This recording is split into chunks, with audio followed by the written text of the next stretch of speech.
Hello and welcome to the DocArena Podcast in association with Film Ireland. My name is Ross Whitaker, and every fortnight I want to dig deeply into the motivations of documentary filmmakers. How do they choose their subject material, and what approaches and strategies do they employ to fund, craft and distribute their work? In this episode I speak to Johnny Gogan about his film Groundswell, which is widely available on demand in Ireland and the UK from April 30th, across numerous virtual cinemas as well as on Johnny's website banditfilms.ie. The film revisits the community campaigns in northwest Ireland to prevent the fracking of gas, an activity that could have disastrous consequences for the local environment. The campaign was a testament to the power that organised local opposition can have even in the face of powerful corporate interests. The director Johnny Gogan lives in the area, and in this film he takes a very personal and sensitive approach to the story. Here's the trailer for Groundswell. Massen du boos, the massen du boos, the massen du boos, the kajachen are good. 4.9 billion euro of potential tax revenue against the fears about possible contamination of the water supply. We're looking at an area that we concentrate on in the north part of Leitrim and South Fermanagh and the very western edge of Cavan. I'm telling you, they're using you. You hear the plan. They're gonna junk your country up. They are using you, and you are going to be the suckers on the end of the line here. A politician somewhere talked about Leitrim, that we needed to have sacrifice zones. This is going on in 15 countries right now. The United States alone this year, there'll be 15,000 horizontal, multi-stage fractured wells drilled for gas. So they're coming in now. So there must be a frack going on somewhere. Yeah, it's being fracked right now, yeah. I heard a lot of heavy traffic on the road, and I looked out and I could see lorries and police jeeps and other vehicles, and I thought, my God. This is a very toxic industry coming into, it would be like fracking a fractured community. We know when crunch comes to it, who's going to stand on that road in Leitrim and stop them physically? Who's going to do it? The top table aren't, are they not? What scared me the most about Corrib was I thought that was going to happen to us. Johnny, thanks a million for joining the podcast. Would you mind starting by introducing the film and telling me how you decided to make the film? Yeah, great to be here, Ross. So I had the idea to make the film only about 18 months ago, but the story that we're telling starts, well, more or less exactly 10 years ago.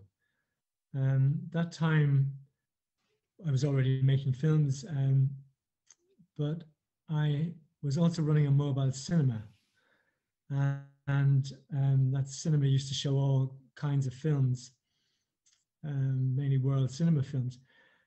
And I had learned about fracking from my sister who lives in Pennsylvania, and Pennsylvania is at the core of fracking, the fracking industry in the US, but also it was where the American filmmaker Josh Fox comes from, and where he starts his film called Gasland, which tells the story of fracking in America. So my sister Barbara told me about that film. So in early 2011, when this area where I live here in Leitrim and across the border in Fermanagh were licensed for exploration for shale gas, and you can only get shale gas out of the ground using fracking, I decided to get the mobile cinema on the road in the licensed area to show Josh Fox's film Gasland. And that was really how people here first learned about fracking, because there was actually very little research available on the effects of fracking. So Josh Fox's film was an extraordinary testament, and it was a great rallying point for people to get involved in the campaign here. You mentioned Gasland, and obviously that was a film that was incredibly successful at that time. And in a way, this is a companion piece to it, and it's very different from it. What was your approach to this film, and why did you decide to do it in the end, a few years after, I suppose, the story had taken place? I mean, to my mind, it looks like it's a really important document of what happened. And maybe that was part of the reason you decided to do it. Yes, it was. And I think at the end of the campaign in 2017, we were all really exhausted and we wanted to move on with our lives. And I think that two things happened, which are alluded to in the film, towards the end of the film. One was the climate emergency was more or less declared in 2018, 2019. So awareness of climate change and the threat that it represents really went up a whole notch. I mean, we'd been aware of it for 30 to 40 years, people involved in the environmental movement. And then started the Fridays for Future, which had traction here among school kids here, including in Leitrim. And then the other thing was that we learned that while Ireland had banned fracking, that there was a plan afoot to make Ireland a hub for the importation of fracked gas from Pennsylvania and a redistribution point into Europe for this gas. So the hypocrisy of Ireland having banned fracking and that we were now looking at importing it. And I had just finished a film. I'd finished Prisoners of the Moon, so I was thinking, what next? And I realized I'd shot quite a lot during those years of the 6 years of the campaign. And I realized other people had shot quite a bit as well. So I had an opening there. I couldn't find anyone to back the film, but I just decided I had the wherewithal to make it. And I thought it could be quite an affirmative story for people to look at in the face of the kind of the mammoth challenge of climate change, that here was a small community who had been faced with kind of the existential threat, if you like, that everybody was now being faced with. And here was how we had addressed it in a creative way and in a politically astute way. It could have been a cautionary tale, but it's a cautionary tale that ends up not being one, if you know what I mean, because two things that really stood out for me. One was that in 2011, when this all kind of came to kind of public notice, it was a time when Ireland was bankrupt and there was a feeling of, you know, well, anything we can do to get ourselves back on our feet, we should do it. And without necessarily considering the long-term significance or ramifications of that. And I thought that was kind of something to keep, that we should always keep in mind, regardless of the time, and something worth noting from this film. And the second thing was the idea of a sacrifice zone, that, you know, for the rest of the country to prosper, you have to give up certain things in certain areas. But you realize, of course, that it's all part of an ecosystem that's interconnected. So, you know, those two things were, amongst others, real food for thought that come out of the film. And I think it means that anyone that sees this can take that forward into whatever comes down the line. Yeah, and it's, I mean, I hadn't heard that term sacrifice zone until I'm standing on the mountain with Eddie Mitchell. And he says it to me as we're recording the interview with him. And it was like, yeah, that's exactly what we were being lined up for. And it's one of the things when you live here is that you do feel very far from, it's only 3 hours drive, but you feel far from an experiential point of view from the capital, from Dublin, where I had lived before. But one of the things as well, and you're exactly right about 2011, where we were at, one of the things I kind of noticed about living here is that people in some ways haven't known how to resist and how to find the way to resist, and dealing with the fact that this is quite a marginal place. It is another marginal community in Ireland. And for me, it was kind of a moment where, because I've been involved in politics, I had stood for the Green Party very unsuccessfully in that 2011 election. If people remember, it was a wipeout for Fianna Fáil and Fine Gael. So I was kind of in a situation where I could have just kind of buried my head under the blanket, or realize, well, actually, you know, I was in a good position to do something because I knew about activist politics, as many people, other people living here did as well. So it was a chance to kind of go about looking at the issue with the kind of new politics, because I also make the point in the film that what had happened to the people in Mayo was that they had been more or less abandoned by the political system, by politicians of every hue. And that first showing of Gaslands at the Mayflower Ballroom in Drumshanbo had 100 people in the cinema. And I would say a quarter of them were political representatives. We had done everything to make sure that our political representatives were going to be informed and were going to be involved in this issue, rather than, we were not going to allow them go missing, which is what happened in Corrib. So there was a kind of a unique achievement of this campaign, a very grassroots-based campaign, but actually a campaign that got elected representatives about whom people can be very cynical. People are very cynical about politics in this country for understandable reasons. But we fashioned something that was very original and unique to this community. And that was one of the achievements of the campaign. One of the things I think that documentary makers worry about is, in many cases, they're drawn to making these films because they hope that they can make some kind of difference. And oftentimes you wonder the extent to which they can. But the fact that Gasland was in cinemas and available around this time was actually kind of a godsend to what the local community required in terms of something that could show very clearly and movingly and powerfully the dangers of what was coming onto their doorstep. Yeah, well, I don't think Gasland was actually going to be released here. I'm pretty sure it wasn't. We became the distributor of the film in Ireland. Cinema Northwest as the organisation then, which ran the mobile cinema. So it was a kind of a godsend to the film as well, because it made it incredibly relevant.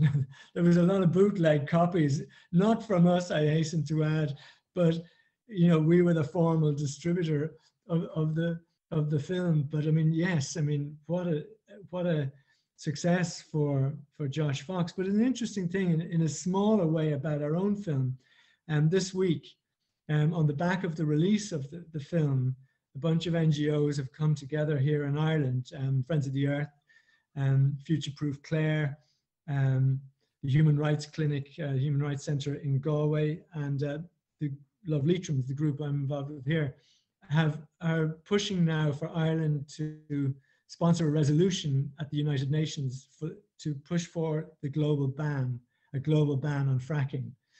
And so this film is in some ways proving as a kind of a vehicle, if you like, for kind of a wider awareness building around that issue. So we learned a lot from Gasland, and more than just about fracking, I suppose. One other thing that I really noticed in the film was a kind of silence on the other side of the argument, the kind of the bogeyman that sort of stays in the shadows. And it feels like that's quite in a way, successful PR strategy for these kinds of companies, that they don't actually come out and say very much, as they stay very much out of the spotlight. And it's almost must be difficult for local campaigners to have something to cling on to in those situations. Yeah, very much so. It's a really good point, because they have access to regulators and to public servants that you find it very difficult as ordinary citizens to get. And so there's always a sense that they're one step ahead of the campaigners, if you like. But in many ways, we staged a kind of preemptive strike, if you like, because they were hoping to get their initial licenses and very quickly move their licenses on to the next stage, which would have been getting the permission to drill, to put in exploration drills. But before they could get to that point, the campaign was already up and running and was already very vocal. Now, there were issues about the campaign, which maybe we can talk about, because I think that's probably one of the things we deal with later on in the film. But we really did get in early, and if you like, we prevented the company from making the weather, if you like, from making the running. That was definitely something that caught them on the hop. Yeah, one of the things you're talking about there is, I suppose, the difficulties of local communities to know how to fight these bodies, and maybe the differences in opinions within those communities, but also from people outside of those communities who also feel like they're stakeholders in it. We're talking about the River Shannon, which runs, is a huge arterial water supply throughout Ireland. So you have a lot of different opinions. You yourself, as you say, were a member of the Green Party, and you don't hide in any way, I suppose, where you were coming from on it. But it really does highlight the difficulties of bringing people together to kind of fight these kind of battles in a way that makes a difference and is unified. Yeah, it's quite, it is complicated. And to give you a sense of what it was like in those early months, you're always risking implosion, because, and it's Nuala McNulty, who's one of the participants in the story, in the film, says, that she was asked by a very sage person, have you got over the anger yet? And but there was a lot of anger about, and anger can be a very destructive emotion.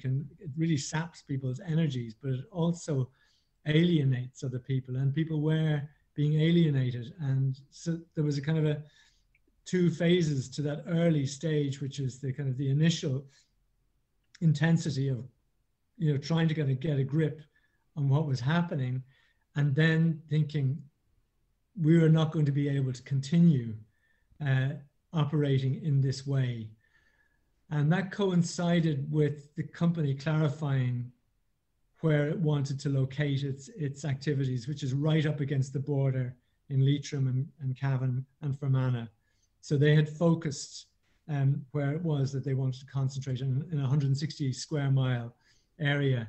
And that also coincided with the campaign refocusing itself, and myself and a bunch of other people forming a group which was going to attempt something that hadn't really been attempted before, which was the notion of positive campaigning.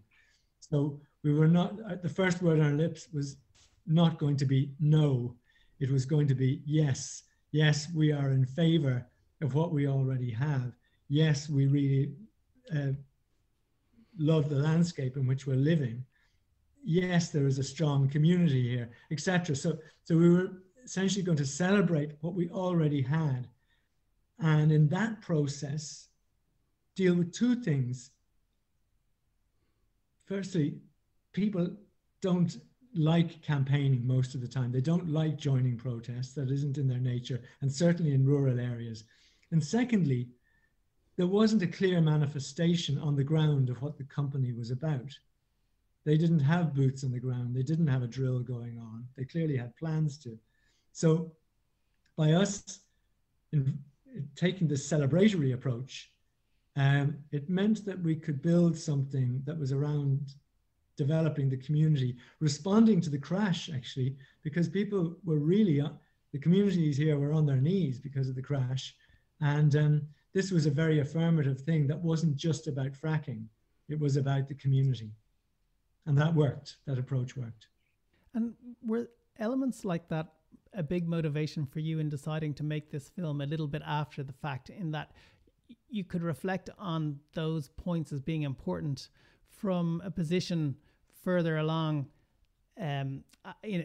further along your own personal timeline, and you could say, okay, these are things that I feel like I need to capture, these thoughts, these reflections, before time has passed too far and they become kind of figments of another time. Yeah, and I don't do kind of biographical film that easily. I've done it a couple of times where I've been on, like I did a film about my grandfather back about 10 years ago, and so I'm on the screen for that, but I tend not to take that approach. So I tend to be more about the issues. So I kind of did need that kind of distance from the subject and from the events, if you like, in order to kind of regain some kind of objective view of events, and to, in some ways, to separate myself from those events, even though I was very involved in them. And I think that kind of distance is always good. And if I tried to make the film too quickly, I think there would have been certain areas that were just undeveloped. And I mean, even, the actual, as you know, in documentary, Ross, you've done so many yourself, and you're actually researching as you're making the film as well. And that's one of the lovely things about documentary. You're discovering the film rather than just kind of sitting down and doing a kind of a step 1 to 5 exercise of, and so there were things. I also thought I just didn't have enough footage because I had been going through those 6 years, not really recording very much. I'd done about 4 events where I had recorded things, and one of the key events happens in the Rainbow Ballroom in Glenfarne, here, right on the border of Leitrim and Fermanagh. And I realized I'd run out of tape at a very critical point in the meeting. So it kind of was one of those demoralizing things. I had actually missed what was actually a very explosive part of the meeting. And but it took me months to actually find the other person who had been filming at that event, who turned out it was an academic who was traveling around Ireland. He's based in the States.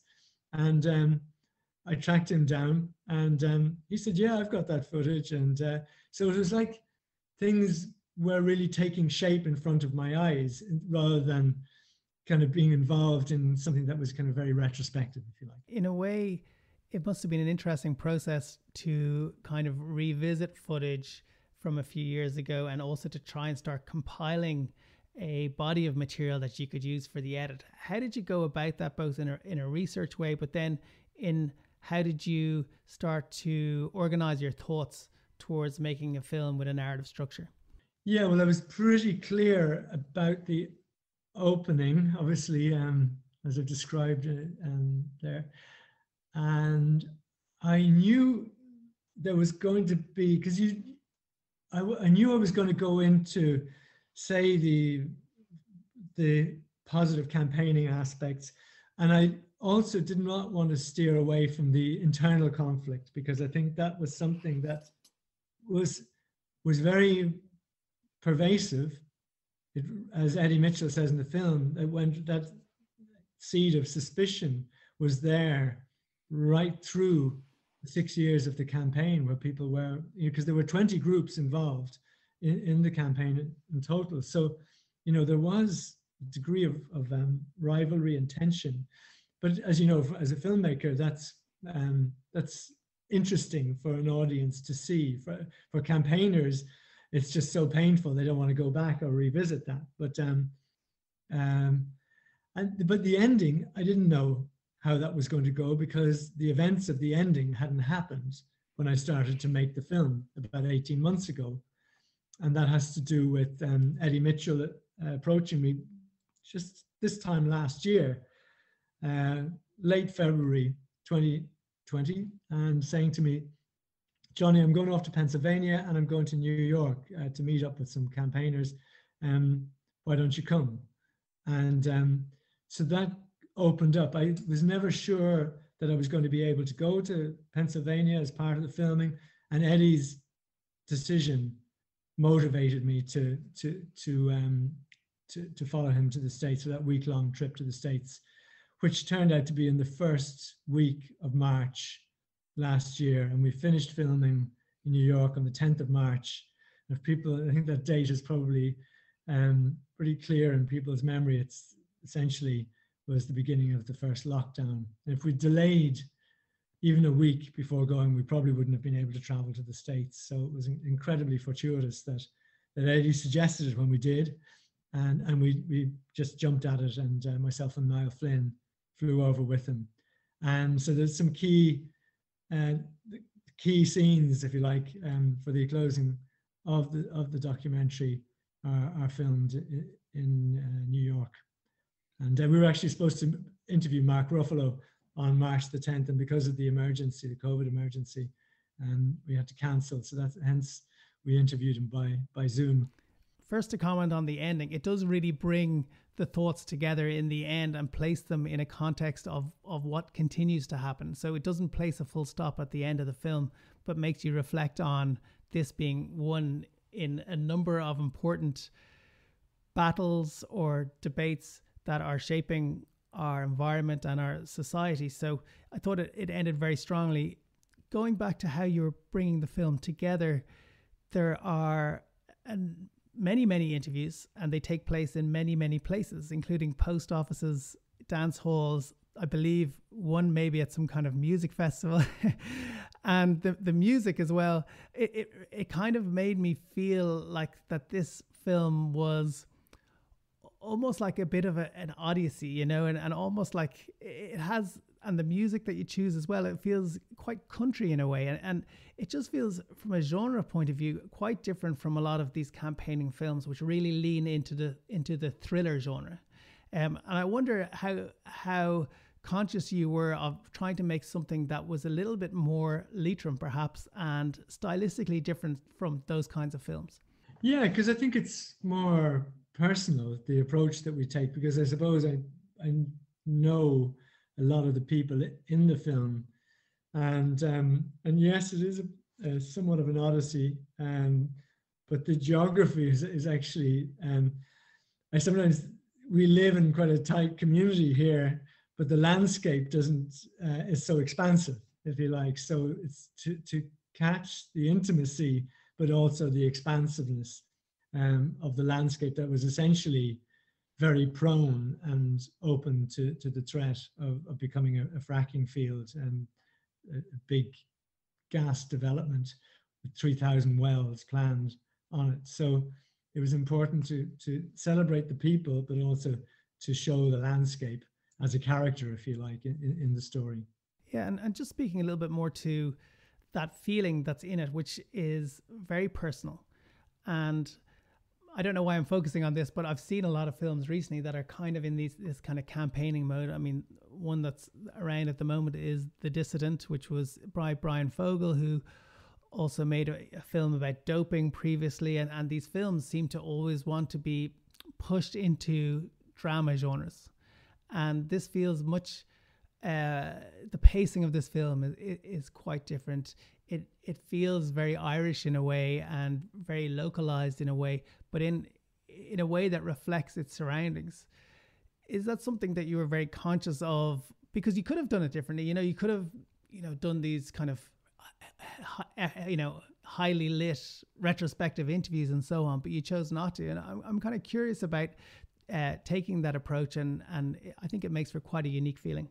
Yeah, and I suppose in the first half an hour, for example, and I think it was the thing that we started the story with. There was an idea that some of the people involved in Love Leitrim had, was to put this installation up in the mountain above Manor Hamilton, which was something that was annually put up in the mountain coming up to Christmas time.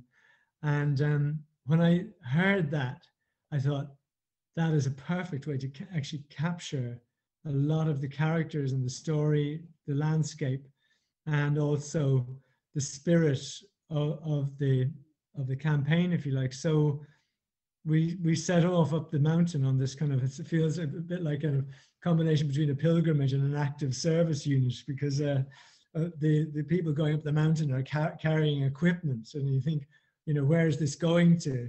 And it was a really, for me, a very good filmic way of telling the story, so that we weren't going to be depending on sitting people down, but we were going to be showing them in the landscape that they're actually trying to protect.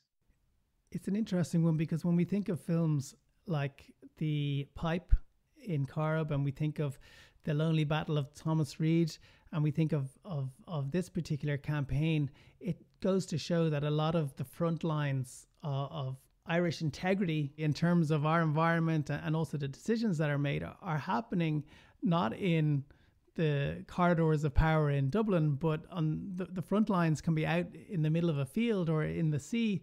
And it's something that I really reflected on watching your film, was that's something that's very, very difficult to keep an eye on. and you are relying on local people to do these things. And maybe this film and others like it can show people in communities that their voices can be important forces to ensure that things that shouldn't happen don't happen. Yeah, I think that's right. And I mean, just two things on that is, I grew up in a country that was really cynical about politics, about politicians, and the political system that we had was very, very narrow in its aperture, if you like. So the world of arts and culture and community were very important in bringing about the kind of changes that we've seen in Ireland in the past, really going back to the 90s. Like, we've witnessed a big sea change in Irish life since the 1990s, and the political system, I think, has improved, serves us better now than it certainly did before then. There was such an air of corruption around it, so there was kind of beholden on people to if they wanted to affect change, was to kind of take back the power, if you like. And so I kind of grew up with that. And then the second thing is, I was obviously going to see a huge transition because of the challenge of climate change. And I strongly believe that will not happen, or it certainly won't happen in a just way, unless at a community level, people do organize through whatever, their existing organizations, whether it's the Tidy Towns or the GAA, and actually act on these issues at a local level.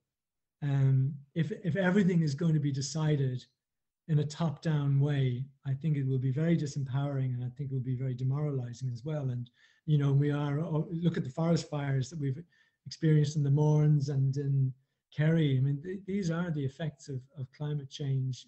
I strongly believe that. So climate change is affecting us at a local level, and we do need to therefore respond at a local level. And I think the film, in its articulation of the positives and what people can do to develop their communities in this new reality, the film can help with that in a small way.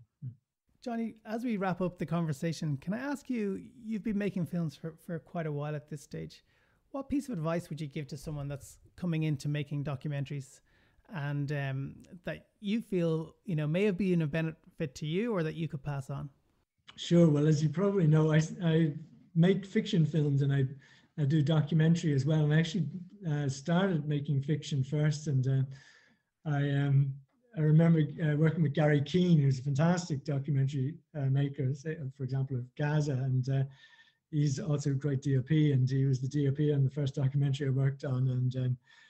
And we were in this situation in an office in Connemara, and the cameras were set. We were doing a bit of lighting, and the people who were there to film were standing stock still. And Gary leaned over to me, says, Johnny, it's a bit like drama, and sometimes you have to kind of give people an idea of what you think that they might be doing, So it was a shock to me, and I realized why I hadn't got involved in documentaries sooner, because there is an element of, you are shaping the story as you're making it. You are part of the making of the story.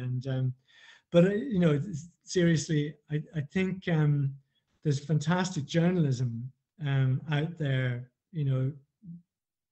Formal journalism through newspapers is probably being curtailed because of the shift online, but there's just great access to information now. There's so many things that we can make films about that we wouldn't have known about before. And also technology, like the documentaries I've made in the last 10 years have largely been made with myself shooting with maybe someone shooting second camera or recording sound. And so there's a great kind of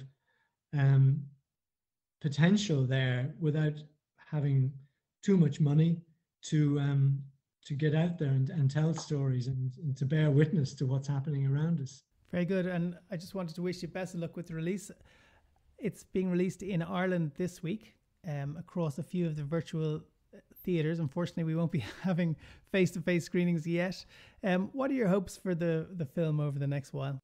Yeah, well, it's already on release in the UK through a distributor called Johnny Gogan, who's done a fantastic job. And so he's using the Modern Films platform and the Indie Films platforms, and has got over 20 cinemas involved in Britain showing the film. So that for me is kind of is a bit of a breakthrough for a film that didn't have any finance from any production finance from any source. I think it will also have a life. One of the things I've done, Ross, as well in the last year is that I've been putting my own films on my own platform through banditfilms.ie and just taking a bit more responsibility for making sure that my own work is getting out there using Vimeo, and that's working quite well for me. And I think having gone out in VOD now, we do have interest from an aggregator based in the UK who'd roll it out onto the likes of iTunes and Amazon, etc., and hopefully some broadcaster interest from Ireland. I think it's been difficult to engage with broadcasters here, but I think it's a film that people will want to see. But as you know, when you do this type of theatrical release, then the publicity around it tends to stir the interest of broadcasters. Yeah, it's still the best way of getting the word out, isn't it? And it's interesting you mentioned there putting the films on your own platform, and also the different ways in which films can make their ways to audiences, because as well as the equipment that you mentioned that can make the actual production of the documentaries easier, I don't think it's the case anymore that we have to rely on traditional distribution in the same way. And even if you make a film for a very low budget, you can also put a film out for quite a low budget compared to before. And I think that's something that's important for filmmakers to kind of get their hands dirty with. It can be something that people don't want to, because they think, I'll make this film and someone will distribute it for me. But as you mentioned, there's so much you can do for yourself in that regard also. Definitely, yeah. And I should say finally, I'm really lucky. I've got great collaborators here. When you mentioned the music, Steve Wickham, who did a fantastic job on the music, and I think it's our fourth film working together on. And my editor, Patrick O'Rourke, who lives across the fields from me here in Leitrim. So I'm really lucky to have that collaboration. And from Niall Flynn, who shot the film with me. Very good. Thanks a million, Johnny, and best of luck with it. Thanks, Ross. Appreciate it. Thanks again to Johnny for taking part in the interview. His film Groundswell is widely available on video on demand from April 30th, as well as on Johnny's own website, banditfilms.ie. Thanks to Stephen Galvin and Film Ireland for supporting the podcast, and to film composer Michael Fleming for kindly allowing me to steal his music. You can find more of it at michaelflemingmusic.com. And thanks to you for listening.